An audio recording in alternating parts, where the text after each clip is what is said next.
porque a minha vida ali, ela vai além da física, né? Ela vai além da matéria. A minha vida ali é uma vida espiritual também, né? Constante.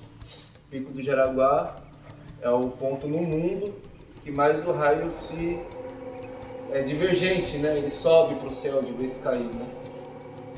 Isso para nós é o sagrado, né? Isso para nós não tem a ver com a torre que colocaram lá. Aquela torre só interferiu, porque antes os raios eles subiam pelas pedras e não pela torre. Mas colocaram a torre lá, ela passou o metal, né? Uma matéria muito poderosa também, ela passou a intervir, né? Nessa energia do próprio né, tia mãe? O Herá, né? O relâmpago que vem, né? O raio quando sobe. Então, para nós, tudo isso é muito sagrado, né? O nosso território ele é sagrado por tudo o que ele significa, né? Então, nosso caminho em busca das terras sem mares, a gente já encontrou a terra sem mares muitas vezes, só que aí o europeu chegou junto, né? Aí o mal vem atrás. Mas a gente vai sempre buscando para que essa maldade do mundo ela se afaste cada vez mais, né? Esse entendimento de posse ele passe a ser cada vez mais quebrado. Na cidade de São Paulo mesmo, né? Imagina quantas igrejas já não passou na minha comunidade para evangelizar a gente, né? Quantas vezes eu pequenininho, com 6, 7, 8 anos de idade, passando assim, um pastor não pegou na minha cabeça e começou a chacoalhar, sai, aceita Jesus e tal. Assim, muito por isso. Essa coisa aí é... Hoje, eu tenho, se eu ver isso, eu boto pra correr. Por favor. Porque eu já passei por isso. Mas, quando menor, a comunidade não recebia nenhum tipo de auxílio. Então as igrejas se aproximavam, davam cestas básicas às vezes, davam um tipo de recurso, então eram bem-vindos, né? E aí nesse bem-vindos que conseguiam achar caminhos ali, acabavam trazendo, né, tentando trazer a sua catequização forçada também, né? Também quando pequeno foi onde eu conhecia as escolinhas de igreja, né? Que a gente era levado, então acabava tendo acesso à Bíblia e aí, né? Aprendendo sobre essa ideia de Apocalipse, que dava medo, né? Depois eu passei a não ter mais medo, ainda pequeno, passei a não ter mais medo porque eu vi que é um jogo, né? O Juruá, principalmente filósofos, né? São muito inteligentes. E a psicologia mostra isso, né? Você consegue, às vezes esse negócio de influência, realmente, ela pode ser uma arma, né? A palavra ela pode ser uma arma. Imagina a palavra escrita e se dada um valor por diversos pastores, que já tem esse nome de pastor e que as pessoas que vão seguir o pastor são ovelha, então você junta 6 com meia dúzia e você já começa a ver por onde que o negócio vai indo, né? O pastor e as ovelhas, né? O pastor fala, as ovelhas obedecem. E aí começa a vir esse negócio, que Apocalipse não tem jeito, que Jesus vai voltar e que o mundo vai acabar e que vai ser assim. Não se tem a Bíblia não acaba com, olha, tem o Apocalipse, mas peraí, há a possibilidade de cuidar do planeta, de parar de desmatar e de... Não, tem um final triste, né? Só que, poxa, eu não quero esse final triste, né? Então existe uma união de base, né? Cada vez mais sendo fortalecida, principalmente a juventude que vem se aproximando dos movimentos e vem tomando a frente dos movimentos e começa a perceber que precisa se desconstruir todas essas divisões que foram colocadas ao longo do tempo, né? Eu vou falar um pouquinho mais da cultura indígena Guarani-Ngurá. Como hoje a gente vive no Jaraguá, não é fácil de a gente viver numa aldeia assim, quando a gente fala do nosso território, onde não tem a natureza. Isso é preocupação, né? Eu, por exemplo, tenho bastante preocupação, né? o que a gente, para futuramente a gente pode mostrar para os netos, para os nossos filhos, os filhos dos nossos netos. E como o Tiaguinho falou, a gente tem uma mata que faz parte, a natureza é pouquinha, né, mas a gente pode protegendo a área onde a gente está hoje, né?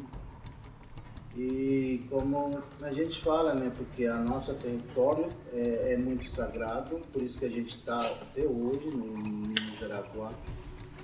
E a gente fala bastante do espiritual, porque meu sonho é alcançar esse espiritual, né? Eu tenho o meu pensamento de ver as crianças, rezar por eles. Quero seguir, eu tenho uma missão muito forte, né, em mim.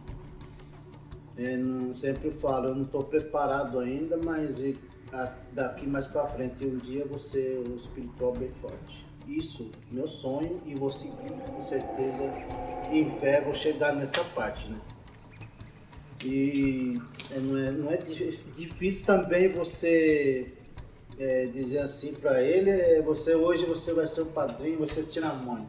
Não é isso. Quem vai ser escolhido não é pessoa, não é comunidade.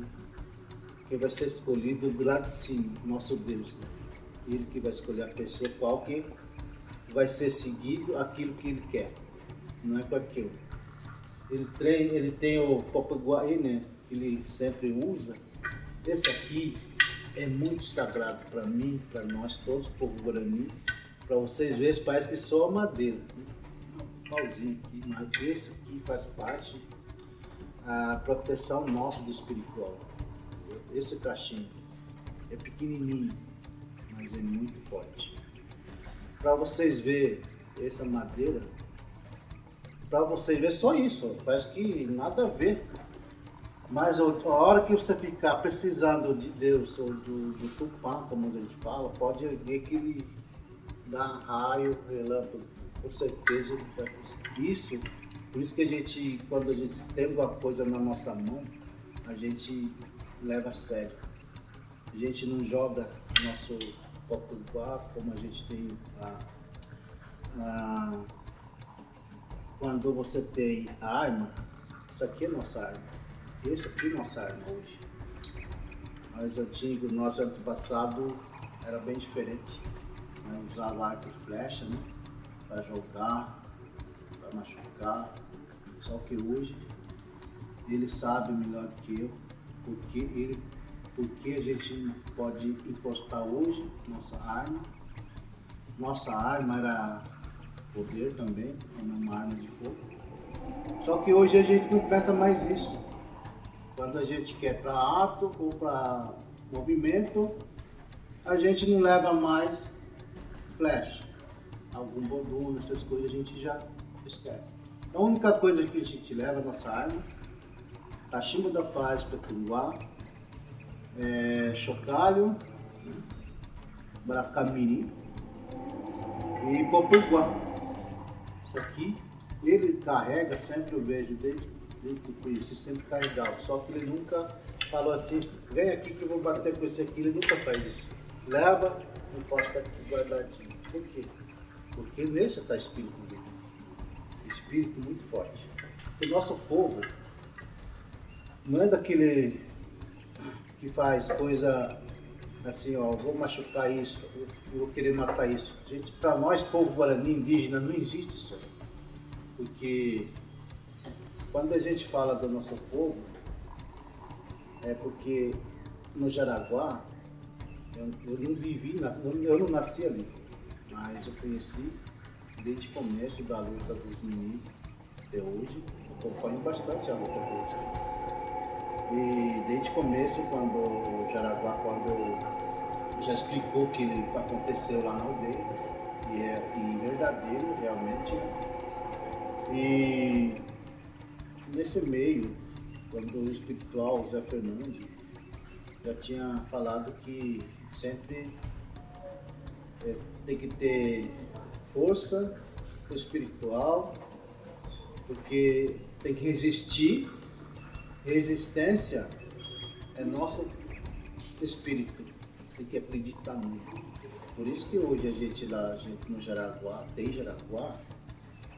para nós, terra é muito sagrada. Por causa disso que a gente chama sagrado e sagrado mesmo.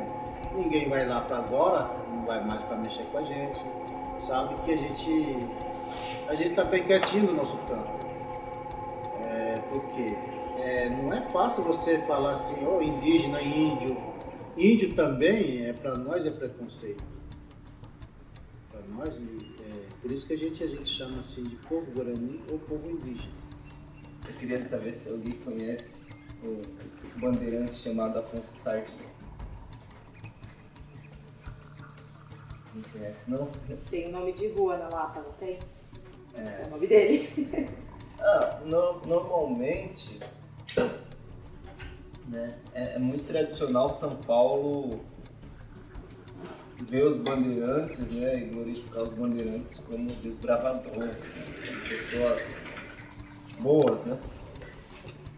Mas vou falar rapidinho desse bandeirante. Esse bandeirante ele chegou no Pico do Jaraguá em 1580. Ele era traficante de escravo angolano e ele encontrou vestígios de ouro no Pico do Jaraguá, né? Então, para quem fala que a mineração começou em Minas Gerais, né?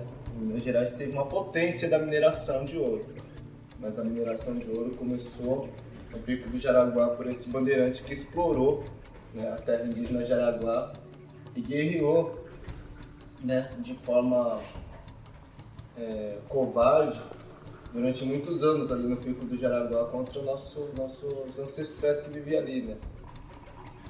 E as histórias desse bandeirante é muito triste, né? Porque ele era uma pessoa violenta, né? Então ele fez a casa dele e embolsou as paredes com argila, feno e vísceras de animais e de pessoas, né? Só que ele tratava as pessoas como animais, então eles colocam naquela plaquinha bonita deles lá que era com vísceras de animais somente, né? Mas nas histórias que eu sempre ouvi desde criança é que aquele bandeirante ele era assassino mesmo, né? Então ele via tanto os escravos angolanos quanto os povos indígenas como uma vida muito inferior que para ele não tinha valor algum. E ali hoje no Pico do Jaraguá ainda tem, né, o casarão da Afonso Sardinha, né? Eu não vou falar para vocês ir lá visitar porque eu mesmo não gosto, mas quem tiver curiosidade, lá tem uma senzala bem pequenininha onde ele colocava, né, prendia os escravos, né? E aí também existe, né, uma coisa que o pessoal fala assim que não se escravizava indígena, né? Não se escravizava os povos indígenas. Isso é uma mentira, né? Porque quando São Paulo foi fundado no pátio do colégio pelo trabalho forçado dos povos indígenas que aqui viviam, né? Tinha os carijós, né, que eles chamavam, que eram os guaranis, né?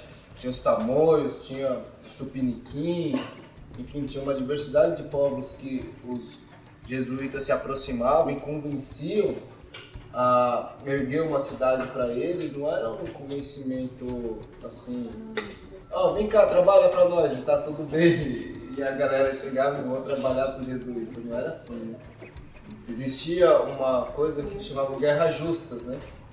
Então, se o indígena não se submetesse às regras da igreja e da coroa, ele era caçado como desertor, ele era caçado como pagão, né? As mulheres e os homens eram queimados como os bruxos, né? Então essas histórias que o pessoal romantiza, né? Minha avó foi pega no laço, esse tipo de coisa assim, na verdade era uma crueldade gigantesca que era feita. E aí, vocês sabem sobre o marco temporal? Vocês conhecem a tese do marco temporal? A tese do marco temporal é a ideia dos ruralistas, da bancada evangélica, da bancada militar, de dizer que os povos indígenas só têm direito ao território que ele reivindica como tradicional, se ele puder provar que ele estava vivendo naquele território até a data limite de 5 de outubro de 1988, ou se ele conseguir comprovar que ele estava brigando judicialmente ou fisicamente por aquele território, né? Mas olha só, eu acabei de descrever um pouco do meu território, né? O Bandeirante chegou em 1580. Por que será que nós temos que provar que a nossa história está lá em 88? Sendo que a nossa história está aqui muito antes dos europeus chegarem.